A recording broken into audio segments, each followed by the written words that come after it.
Surah Al-Fatiha is a surah that Imam al-Suyuti lists over 25 names for. But really there are only 4 names that are mentioned in the Quran and in the Sunnah. Surah Al-Fatiha is mentioned by name, one of the names is in the Quran. And the Sunnah mentions 3 other names. The 4 primary names of Surah Al-Fatiha is of course number 1, Al-Fatiha itself. And this name Al-Fatiha has been mentioned by our Prophet ﷺ in the famous hadith reported in the 4 Sunan, that the Prophet ﷺ said that مَنْ لَمْ يَقْرَأْ بِفَاتِحَةِ الْكِتَابِ, he who does not recite the Fatiha of the book, فَلَيْسَ مِنَّا, he has nothing to do with us. Meaning, every Muslim must memorize Surah Al-Fatiha. If you don't know Surah Al-Fatiha, you are not a Muslim. You are not a Muslim, because our Prophet ﷺ said, whoever does not know Fatiha, and in the ancient Arabic when they're saying yaqra, it doesn't just mean recite. Yaqra means yahfaz. Yaqra means to memorize. Whoever has not memorized Surah Al-Fatiha has nothing to do with us. And of course we know that every Muslim in the world has a relationship with Surah Al-Fatiha. Even those who don't pray regularly, they know Surah Al-Fatiha. What does Fatiha mean? Many people translate it as the opening, but it is more profound than that. In fact, Fatiha actually implies the way out. You're stuck, and Fatiha is the way out of the place that you're stuck. And that is why in Arabic, a victory is from the same root verb, fath. إِذَا جَاءَ نَصْرُ اللَّهِ وَالْفَتْحِ. Here fath means victory. You were stuck, you were surrounded by an enemy. Then fath comes, and fath means the victory, the opening. So Al-Fatiha is that which will save you from every problem that you are in. Al-Fatiha is the opening out of the problems of your life. When you're surrounded, when you have no other solution, Al-Fatiha will create that solution for you. So this surah is a way out of your daily problems. It is a victory for each and every struggle. Also it is called Al-Fatiha because Al-Fatiha quite literally is the opening of the rest of the Quran. So Al-Fatiha means it is the one that opens up the rest of the Quran. Some of the scholars have said that it is as if the rest of the Quran is a commentary of Surah Al-Fatiha. That Surah Al-Fatiha is the beginning and the rest of the Quran is merely commenting on the beginning or the opening. And that is why some have said that the Fatiha acts as an introduction to the book of Allah. You know, every author has an introduction. Every time somebody writes a book, you mention the methodology, you mention the overall goals. So the Fatiha is, if you like, the introduction to the rest of the book of Allah. And therefore the meanings of the entire Quran have been summarized. They are, if you like, contained in Surah Al-Fatiha. So this is the first of its many names. The second and third name are actually very close to each other, and they are Al-Quran and Al-Kitab. And we're going to do them together because really they're the same thing. Al-Quran. One of the names of Fatiha, Al-Quran. And one of the names of Fatiha, Al-Kitab. And we all know, even non-Arabs know what means. It means the mother. That's what we call our mother, And therefore some have translated Al-Quran to be the mother of the Quran. But in reality, is deeper than just mother. In fact, the meaning doesn't mean mother. Originally, meant the basis of, the origin of. So you call your mother because she is your origin. But in fact, means the origin. Means the asl or the basis. So al-Quran means the extract or that which combines the whole Quran. Al-Kitab means the gist of the kitab. This is really what means. And the term al-Quran and al-Kitab, it is mentioned in the hadith of the Prophet sallallahu alaihi wasallam. In the famous hadith, our Prophet sallallahu alaihi wasallam said, hadith is reported in Abu Dawud and Musnad Imam Ahmad and many other books. Our Prophet sallallahu alaihi wasallam said that every prayer in which the al-Quran is not recited is mutilated. This is a hadith that is an authentic hadith. Every prayer, كل صلاة لم يقرأ فيها بأم الكتاب. So he called he called Fatiha al-Kitab. If the gist of the book has not been recited, then the prayer is considered mutilated, i.e. it's not a full prayer, it's not a complete prayer. And why is the Quran called why is the Fatiha called al-Quran? Why is the Fatiha called al-Kitab? For many reasons. Because first and foremost, it is the origin or the beginning of the book. As we said, it is as if the Fatiha is a the introduction and the rest of the Quran is a commentary on the Fatiha. It is also called al-Quran because the Fatiha comprises all of the meanings of the Quran. The Fatiha begins with praising Allah subhanahu wa ta'ala, commands us to worship Him alone, and that includes obeying His Sharia, and then tells us about the life in the hereafter. Tawheed, Risala and Akhirah are all included in the Fatiha. The main fundamentals of what we believe are included in the Fatiha.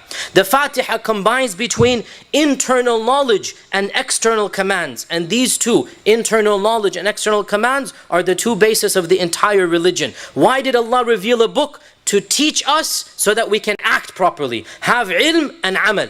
So Fatiha combines between ilm and amal, because the most profound verse of Surah Fatiha, and we'll talk about this verse maybe for 20 lectures, maybe towards the end of Ramadan or the latter half of Ramadan. The most profound verse of Surah Al-Fatiha is إِيَّاكَ نَعْبُدُ وَإِيَّاكَ نَسْتَعِينُ.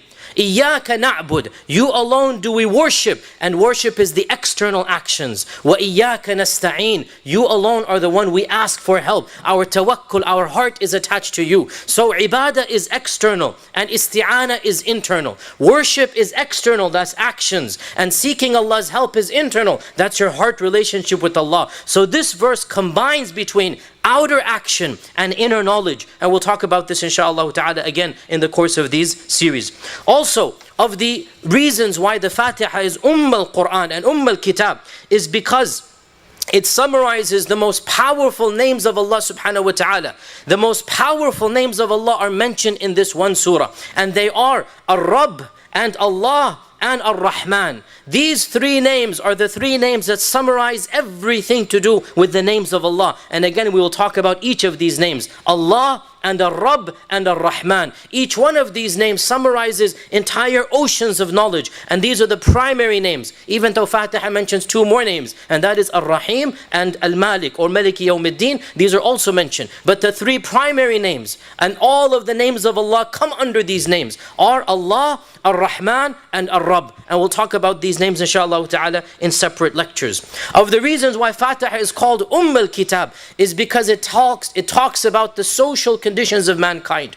All of mankind is divided into three categories, and that is اهدنا الصراط المستقيم صراط الذين أنعمت عليهم غير المغضوب عليهم ولا الضالين. Three categories for mankind are mentioned in Surah Al-Fatiha, and these are the three categories of mankind. Those who have knowledge and act upon it, that is أنعمت عليهم. Those who have knowledge but don't act upon it, that is maghdubi alayhim. Those who don't have knowledge but they're trying to act without knowledge, and that is dhalleen. And so all three categories of mankind are summarized in Fatiha, and that's why it's called al-Kitab. Another reason why the Fatiha is called al-Kitab is because the three pillars of worshipping Allah are indicated in this surah. The three pillars of worshipping Allah are love and hope and fear.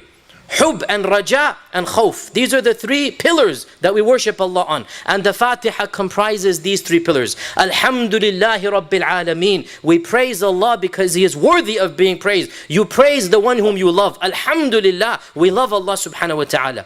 Ar-Rahman Ar-Rahim. Allah is merciful, so we hope in His mercy. Maliki Yawmiddin. He is the master of Judgment Day. We are terrified of Judgment Day. So love and hope and fear based upon these three emotions. What do? Iyyaka na'bud. We worship you based upon love and fear and hope. So this is al-Kitab. Of the reasons why the Fatiha is called al-Kitab is because in these same verses Allah subhanahu wa ta'ala mentions the perfection of believing in Him alone. The perfection of Tawheed. Tawheed of Allah is not just saying there's one God, because everybody says there's one God. Even pagan religions, the intellectuals amongst them, they say, oh, there's really but one essential God. So what makes our Tawheed different from other people's monotheism? Our Tawheed comprises of multiple factors. First and foremost, we affirm Allah's perfection in who He is.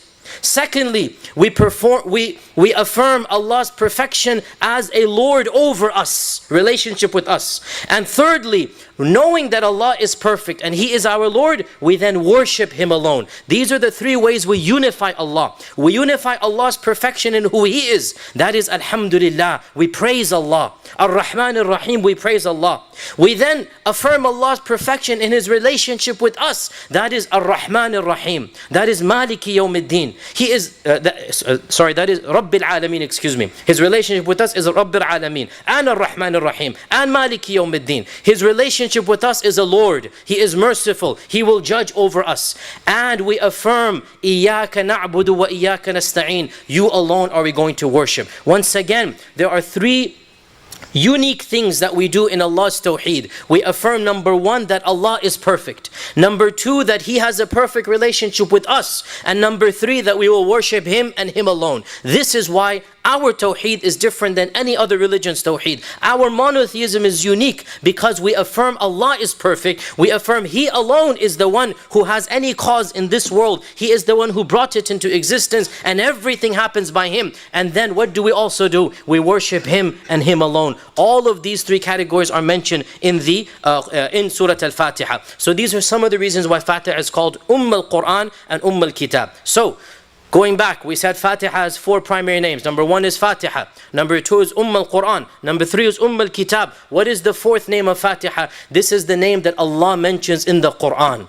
There is a name of Surah Al-Fatiha in the Quran, and that is Sab' al-Mathani. Sab' al-Mathani. This is a name mentioned in the Quran and is also mentioned in the Hadith. Sab' al-Mathani. Allah says in Surah Al-Hijr, verse 87, وَلَقَدْ آتَيْنَاكَ سَبْعًا مِنَ الْمَثَانِ وَالْقُرْآنَ الْعَظِيمِ. This is a powerful verse that shows us the status of Surah Al-Fatiha. Allah says, we have given you 7 mathani, Sab' al-Mathani, and along with it, we have given you the magnificent Quran. It is as if Allah is saying, we have given you Fatiha, and along with the Fatiha, we have given you the Quran that is magnificent. And this shows us the status of Surah Al-Fatiha, that it is as if the rest of the Quran is a commentary on this one surah. So Allah is telling our Prophet ﷺ, we have given you the Sab' al-Mathani, we have also given you the rest of the Quran al-Azim, the magnificent Quran. And the name Sab' al-Mathani, what exactly does it mean? Mathani means to follow up. The Arabs know mathna means they came one after the other, pairs and pairs. They came basically line after line.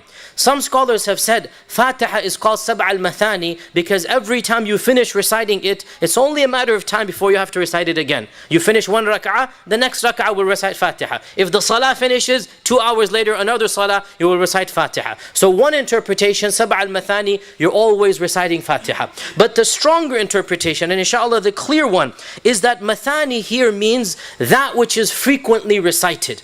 Not just following up, but everybody is reciting Fatiha.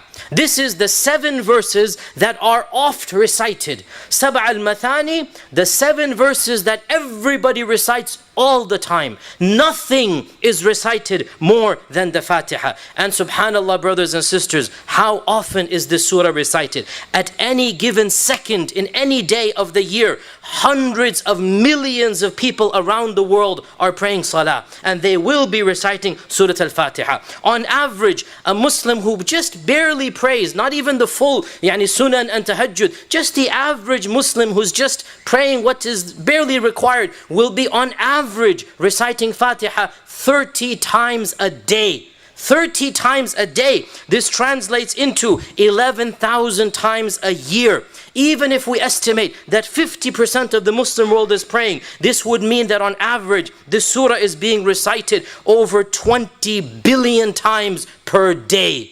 20 billion times in an average day. That works out to over 7 trillion times per year. And that is just in 1 year. Can you imagine, since the beginning of when the Quran came down until the day of judgment, how many times will this surah be recited? Wallahi, there is nothing that even comes close to something being recited like Surah Al-Fatiha. No document, no creed, no hymn, no praise in any language of any religion even comes becomes a fraction, even 1% of the quantity that Surah Al-Fatiha is being recited. So why should Allah not call Fatiha Sab'a al-Mathani, the 7 verses that are always being recited? For indeed, nothing is recited in this entire globe, even a fraction of what Surah Al-Fatiha is recited. And this is enough of a miracle of Surah Al-Fatiha, and it is enough of a blessing of Surah Al-Fatiha. Surah Al-Fatiha is one of the first surahs to be revealed. In fact, many of the early scholars, they claimed that Surah Al-Fatiha is the first revelation, but we know this is not true. Iqra was the first, Muzammil was the second. Some say it is the third, some say it is the fourth. Definitely, Fatiha is in the first 5 surahs revealed. Definitely, Surah Al-Fatiha is within the first 5 surahs revealed. And in fact, it is the first surah that was revealed in its entirety. Think about it. Iqra did not come in its entirety. The first 5 verses came. Muzammil, Mudaththir, Noon, they came down 5, 10 verses, that's it. Then the rest of the surah was revealed later. Fatiha, Surah Al-Fatiha was the very first surah that was revealed in its entirety. And again, this shows us the significance that before Allah revealed any surah, Surah Al-Fatiha came down in its entirety. Al-Bukhari reports from Abu Sa'id ibn al-Mu'alla that one day he was praying, and a long story, the long hadith will just give you the pertinent passage. The Prophet ﷺ said to him that, "Oh Abu Sa'id, should I not tell you of the greatest surah in the whole book of Allah before I leave the masjid?" So Abu Sa'id said yes. Then the Prophet ﷺ continued talking. Then he stood up to leave. Abu Sa'id said, "Ya Rasulullah, you said you're going to teach me the greatest surah in the book of Allah." So the Prophet ﷺ said, "Alhamdulillahi Rabbil Alameen." These verses are the Sab'a al-Mathani, and it is the Quran al-Azim. So he said to Abu Sa'id that this surah is the greatest surah in the book of Allah subhanahu wa ta'ala. And we conclude today's khatara with one beautiful hadith reported by Imam Muslim, that Ibn Abbas said that one day the Prophet ﷺ and Jibreel were sitting down in the masjid. Hadith is in Sahih Muslim, is authentic hadith. They were sitting in the masjid, and Jibreel heard a noise in the skies, and they both looked up. And Jibreel said to the Prophet ﷺ, "This is a door that has opened up from the heavens. It has never opened since the beginning of creation until now." And an angel came down and greeted the Prophet ﷺ. And Jibreel said, "This angel, Allah has not allowed him to come down up until now. This is the first time he's coming down since the beginning of creation." So something unique is happening, something big is happening. What is this big thing? The angel then says, "Ya Rasulullah, that you have been given 2 lights, 2 nur, that no prophet before you has been given." In other words, the angel has been sent to give this news to the Prophet ﷺ. You have been given 2 lights that no other prophet has been given. Our Lord has said that no matter what verse you recite of these 2 lights, you will get what you ask for. The first of these 2 lights is Surah Al-Fatiha, and the second is Khawatim, Surah Al-Baqarah, the last verses of Surah Al-Baqarah. These 2 are something unique that no prophet has been given before our Prophet sallallahu alaihi wasallam. So it is indeed very essential and very useful that we spend much time talking about this beautiful surah.